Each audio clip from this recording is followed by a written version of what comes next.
Shalom saudara-saudara yang terkasih di dalam nama Tuhan Yesus. Senang sekali boleh berjumpa kembali di dalam renungan harian Selasa 14 Desember 2021. Puji Tuhan kita dapat berjumpa kembali hari ini untuk mendengarkan renungan firman Tuhan. Kita boleh bersyukur, memuji Tuhan, bahkan merindukan kehadiran Tuhan sepanjang hidup kita. Dan saat ini kita boleh bersama-sama masuk di dalam doa. Bapa kami yang di surga, sungguh kami bersyukur kepadamu. Kami boleh berkumpul di setiap rumah kami masing-masing. Kami boleh datang ke hadirat Tuhan, dan kami rindu mendengarkan firman-Mu. Berilah bagi kami hikmat dan bimbinglah kami, agar kami sungguh-sungguh mengerti seluruh kebenaran firman-Mu. Bukalah hati dan pikiran kami untuk dapat mendengar dan menerima firman-Mu. Dan biarlah kiranya firman-Mu menjadi berkat bagi kami, dan firman Tuhan bekerja sesuai dengan kehendak Tuhan. Berbicaralah kepada kami ya Tuhan. Kami siap mendengarkan firman-Mu. Kami sungguh bersyukur kami boleh mengalami kesempatan untuk mendengarkan firman-Mu. Terima kasih Bapa, hanya di dalam nama Tuhan Yesus kami berdoa. Amin. Nah saudara-saudara yang terkasih dalam nama Tuhan Yesus, judul renungan kita hari ini adalah Kembalinya Roh Jahat, yang tertulis di dalam Matius 12 ayat 43 sampai 45. Saya akan membacanya buat saudara-saudara. Kembalinya roh jahat.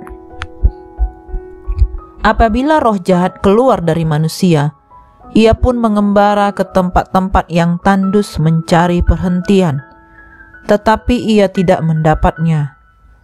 Lalu ia berkata, "Aku akan kembali ke rumah yang telah kutinggalkan itu." Maka pergilah ia dan mendapati rumah itu kosong, bersih tersapu dan rapi teratur. Lalu ia keluar dan mengajak 7 roh lain yang lebih jahat daripadanya, dan mereka masuk dan berdiam di situ. Maka akhirnya keadaan orang itu lebih buruk daripada keadaannya semula. Demikian juga akan berlaku atas angkatan jahat ini.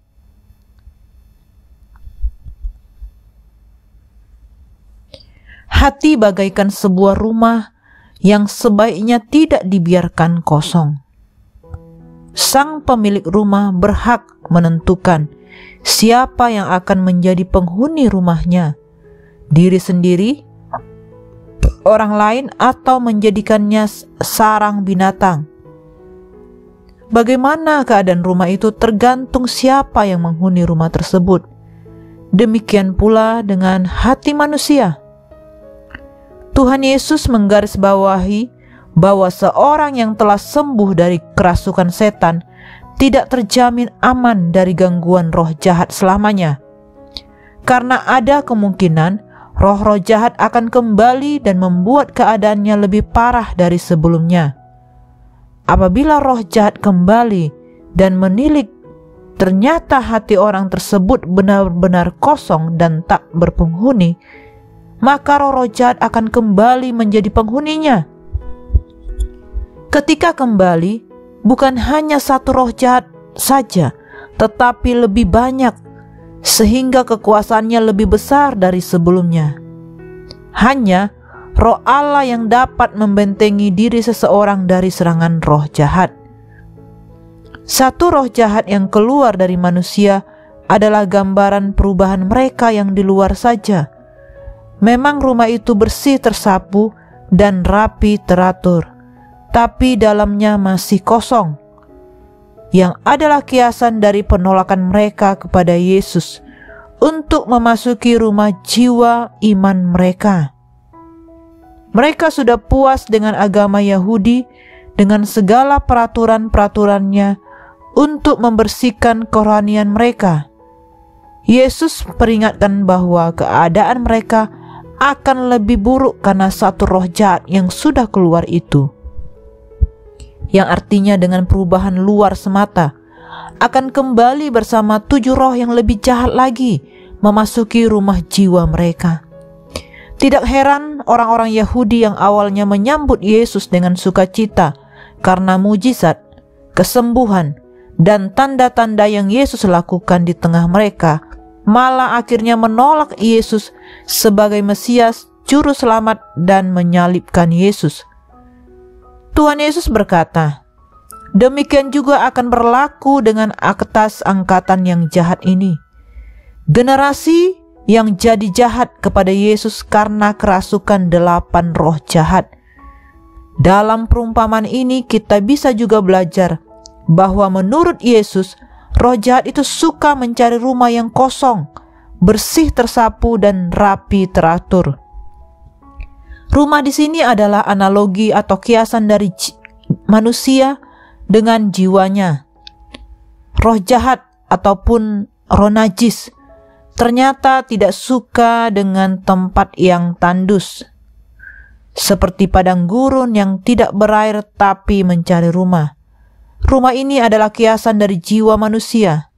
Rumah jiwa manusia yang disenangin roh jahat, ciri-cirinya adalah kosong, bersih tersapu, dan rapi teratur.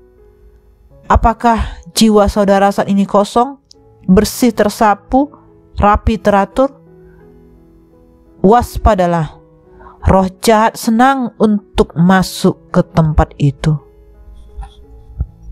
Penuhilah hidup kita dengan Roh Kudus, ibarat sebuah bejana kosong yang terbuka, yang otomatis akan terisi apa saja yang di sekitarnya. Hati yang kosong pun akan dimanfaatkan oleh berbagai roh jahat. Kehadiran roh Allah melenyapkan kekuatan si jahat. Walaupun roh jahat dapat menyerang siapapun, seorang yang telah memiliki roh Allah, yang telah menjadi anggota keluarga Allah, tidak dapat dikuasainya. Perumpamaan ini memberi peringatan akan kesia-siaan orang yang melakukan pertobatan semu atau perbaikan diri dengan upaya moral dan agama tanpa Yesus Kristus. Tanpa diisi oleh Roh Kudus, akan terjadi hal-hal yang sangat fatal, seperti roh-roh yang pernah mengisi hati itu akan kembali, bahkan bertambah jumlahnya 7 kali. Sebab itu, izinkanlah Roh Kudus memperbaharui dan mengisi hati kita dengan penuh. Mari kita renungkan firman Tuhan ini. Kita hidup dan dikuasai oleh Roh Kudus agar kita dapat ataupun mampu untuk menangkis dari berbagai serangan roh dunia ataupun roh jahat. Mari saudara-saudara kita tutup di dalam doa. Terima kasih Bapa yang di surga, kalau kami sudah mendengarkan firman-Mu, kiranya apa yang Engkau firmankan bisa tertanam di dalam hati kami masing-masing. Kuatkan dan teguhkan hati kami untuk melakukan apa yang sudah Tuhan firmankan.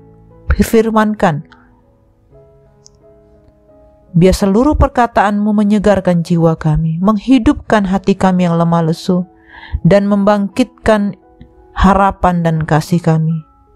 Berkati kami dimanapun saat ini kami berada. Kuasa Tuhan tidak terbatas oleh ruang dan waktu. Kami terus mengalami kesempatan untuk dapat merenungkan dan mendengar firman-Mu. Berkati setiap kami Tuhan, lebih lagi dalam seluruh aktivitas yang kami lakukan sepanjang hari ini. Kami yang melakukan studi, kami yang melakukan usaha, bahkan kami yang tinggal di rumah. Tuhan berkati. Kami yang belum bekerja juga Tuhan jamah, Tuhan bukakan pintu-pintu berkat, sehingga dapat mendapatkan pekerjaan yang terbaik. Terima kasih Bapa. Ajar kami, bimbing kami. agar kami hidup sesuai dengan kehendak-Mu. Hanya di dalam nama Tuhan Yesus kami berdoa. Amin. Semangat pagi dan semangat beraktivitas. Tuhan Yesus memberkati.